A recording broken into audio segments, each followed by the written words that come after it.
할렐루야, 좋은 아침입니다. 오늘은 창세기 50장 말씀을 보겠습니다. 우리나라는 안타깝게도 일본에게 강제 점령되어서 수탈의 시기를 경험해 왔습니다. 일제강점기 36년 동안에 정치적, 군사적, 경제적으로만 수탈된 것이 아니라 민족의 정신과 민족의 미래까지 빼앗겼던 암울한 암흑의 시기가 있었습니다.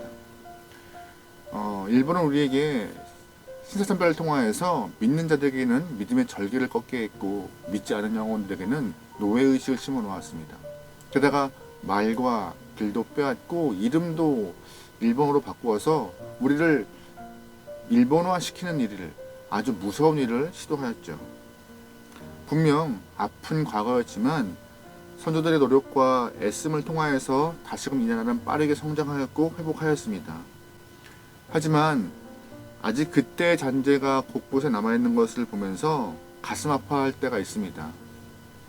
그럼에도 우리는 과거에 매여 아파하기보다 오히려 이러한 모습을 반성하고 회복하고 성장하기 위하여서 노력하는 영혼 되어야 할 것입니다. 오늘 창세기 50장에서는요, 요셉의 형들이 노예의식에 또한 과거에 벗어나지 못하여서 힘들어하는 모습을 좀 보게 돼요. 오늘 말씀을 통하여서 우리는 용서의 은혜를 좀 깨닫고 우리도 삶에서 체험하면 좋을 것 같습니다. 본문에서는요, 안타깝게도 이제 아버지 야곱이 하나님의 부르심을 받고 먼저 주님 품으로 돌아가는 장면이 등장합니다. 야곱 자신의 표현대로 험악하고 힘든 삶을 보내왔지만 하나님은 야곱의 말년에 잃어버렸던 아들을 만나게 하셨고 또한 행복한 시간들을 보내게 하심으로 인하여서 그의 말년이 그렇게 험악하고 힘들게만 마무리 짓지 않도록 인도하셨습니다. 그리고 하늘나라로 부르시는 그 은혜를 경험합니다. 애굽의 총리 아버지가 돌아가셨기에 많은 사람들은 함께 슬퍼했고 위로했습니다. 그리고 애굽의 장래 예법대로 장례는 다 마무리 졌고 아버지 야곱이 원하는 것처럼 하나님의 약속하신 땅 가나안에 들어가 조상들의 묘, 즉 막벨라굴에 안장되면서 이제 모든 장례 일정이 마치고 다시금 애굽으로 돌아오는 모습이 오늘 50장에 나와 있습니다. 그런데 장례를 다 마치고 돌아왔는데 어찌된 것이 요셉의 형들이 불안하고 무서워하는 모습이 등장해요. 본문 15절부터 17절 말씀 좀 보겠습니다. 요셉의 형들이 그들의 아버지가 죽었음을 보고 말하되 요셉이 혹시 우리를 미워하여 우리가 그에게 행한 모든 악을 다 갚지는 아니할까 하고 요셉에게 말을 전하여 이르되 당신의 아버지가 돌아가시기 전에 명령하여 이르시기를 너희는 이같이 요셉에게 이르라 네 형들이 네게 악을 행하실지라도 이제 바라건대 그들의 허물과 죄를 용서하라 하셨나니 당신의 아버지 하나님의 종들인 우리의 죄를 이제 용서하소서 하며 요셉이 그들이 그에게 하는 말을 들을 때 울었더라. 아멘. 말씀 보니까요, 좀 의문이 들어요. 진짜 야곱이 죽기 전에 요셉을 제외한 나머지 형제들에게 요셉에게 가서 이제 너희를 용서하라라고 전해 이러한 유언을 남겼을까요? 아니면 이것이 좀 정상적인 모습이었을까 좀 생각해 봅니다. 솔직히 정상적인 모습이라는 것은요, 야곱이 죽기 전에 요셉의 형들을 위하여서 요셉을 직접 불러놓고 요셉아 이제 형들을 용서하고 형들과 우애 좋게 잘 지내면 좋겠다라고 이런 유언을 남기는 게 오히려 더 정상일까요? 아마 후자가 더 정상적인 모습일 것입니다. 저는 아주 개인적인 생각이지만 형들이 아버지 야곱의 이름을 언급하면서까지 이렇게 이야기한 것은 아직까지 과거에 자신들이 요셉에게 행했던 그런 잘못들, 죄악들에서 벗어나지 못하고 죄의식에 사로잡혀서 살았기 때문에 두렵고 무섭고 떨림으로 이렇게 거짓말까지 하는 것이 아닌가라는 생각을 하고 있습니다. 요셉도 아마 분명히 형들의 그 흔들리는 눈빛 때문에 가슴이 아팠을 거예요. 그래서 형들이 무슨 얘기를 하는지 아마 듣고 깜짝 놀랐을 것입니다. 그리고 요셉은 어떤 반응을 보입니까? 본문에서 울어요. 분명히 용서를 했고 하나님의 섭리신앙을 통하여서 요셉은 다 잊었는데 다시금 형들은 과거를 떠올리면서 죄악 속에 빠져있는, 죄책감에 빠져있는 그 모습이 안타깝고 슬펐을 것입니다. 본문 18절에 이런 표현들이 있어요. 그의 형들이 또 친히 와서 요셉의 앞에 엎드려 이르되 우리는 당신의 종들이니이다. 아멘. 형들이 요셉이 아무 말도 하지 않자 더 두려운 거예요. 그러자 더 앞에 납작 엎드려서 당신의 종이라고 말을 하기까지 합니다. 아버지 야곱이요, 애굽에 내려온 지가 이제 130세였어요.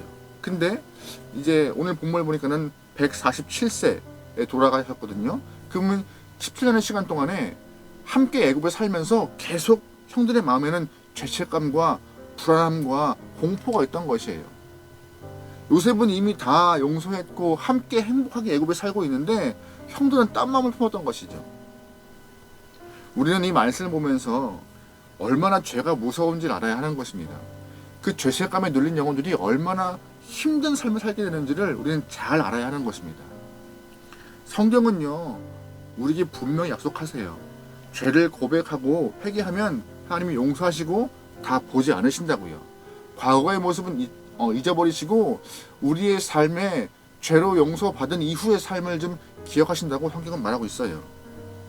우리가 주 앞에 회개를 하고 하나님이 내 죄를 사해 주시면 그것이 끝입니다.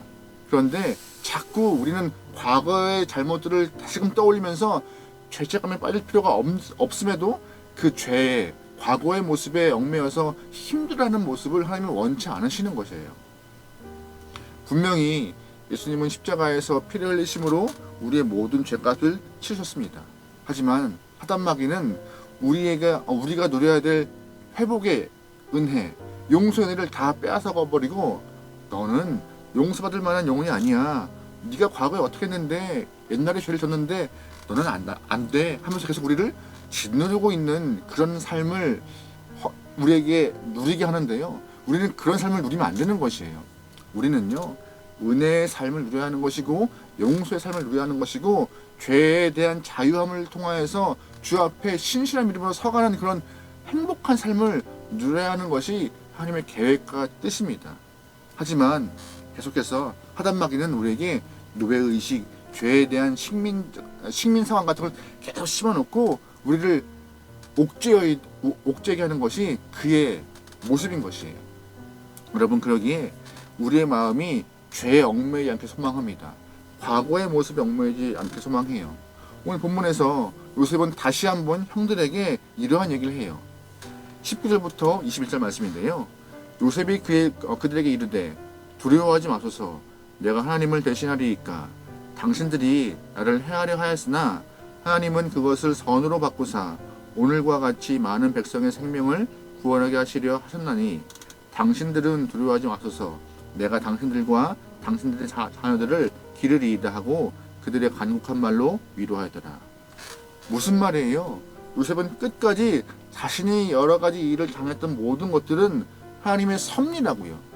하나님의 섭리 때문에 당신들이 나를 일부러 했다 할지라도 하나님의 계획 가운데 있던 일이고 하나님의 인도하심 때문에 지금 이 상황이 벌어진 것이었더니 걱정하지 말라라고 오히려 위로하는 모습이 나옵니다.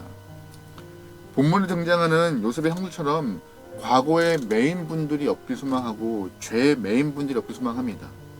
우리는 완벽할 수 없기에 잘못된 과거와 죄악들로 인하여서 하나님과 상관없이 살았던 것을 우리는 인정해요. 하지만 우리는 예수의 보혈을 의지하여서 다시금 새로운 구원의 은혜를 경험한 새로운 생명을 얻은 영혼들입니다. 여러분, 우리가 해야 할 것은요, 하나님의 은혜에 감사하며 다시금 죄악에 물들지 않고 정결하고 성화된 모습의 삶을 통하여서 거룩한 모습의 신앙이 되는 것이 우리의 목적이고 그것을 주님은 우리에게 원하시는 것입니다. 여러분, 그러기에 혹시나 내가 지금 겪고 있는 육체의 어려움, 고난, 일이 잘 안 풀릴 때 내 과거의 잘못 때문에, 죄 때문에 그런 것이 아닌가 라고 하는 그런 생각을 하지 않기를 소망합니다. 반성을 넘어 자책하는 것은요, 하나님이 우리에게 원하시는 모습이 아니에요. 하나님은 우리를 용서를 통하여서 새로운 삶, 새로운 은혜, 새로운 생명의 시작을 원하고 있는 것이죠. 구원받은 이후에 우리의 삶에 있는 그런 어려움과 힘듦은요, 우리를 연단시키시고 정과 같이 단련시키는 하나님의 계획이신 것이에요. 그래서 이 땅 가운데 믿는 영혼이 더 빛나고 더욱더 강한 모습으로, 강건한 모습으로 서게 하는 그런 단계를 밟아가는 것이거든요. 여러분, 그러기에 믿음 안에서 주의 용서를 신뢰하며, 또한 하나님의 은혜를 신뢰하며, 사랑을 신뢰하며 건강한 신앙인으로 성장할 수 있는 주님의 귀한 영광을 소망합니다. 분명히 과거에는 우리가 죄에 빠져서 힘들어했어요. 하지만 하나님은 우리에게 예수님의 십자가와 그 보혈을 통하여서 과거의 죄가 아니라 현재의 허락하신 은혜, 또한 앞으로 우리를 이끄실 하나님의 계획하심을 신뢰하며 살도록 이끄시는 그 하나님의 손길을 우리가 믿음으로 살기를 동원하고 계신 것이에요. 여러분, 어떤 것에 매이고 계시죠? 여러분의 삶이 노예의식이 아니라 과거의 죄에 묶이는 것이 아니라 하나님의 용서의 은혜에 묶이고 우리를 향한 인도하심과 섭리에 묶여서 우리의 믿음이 더 강건한 모습으로, 우리의 삶이 더욱더 강한 모습으로 매일매일의 삶으로 성장할 수 있기를 주님을 축원합니다. 아멘. 기도하시겠습니다. 하나님, 죄악에 빠지지 않고 우리를 향하여서 새 생명 허락하심을 감사합니다. 하나님 허락하신 용서의 은혜에 떠올리며 매일매일 감사한 삶을, 또한 세상과 구별된 거룩한 삶을 살아낼 수 있는 성도가 되게 도와주시옵소서.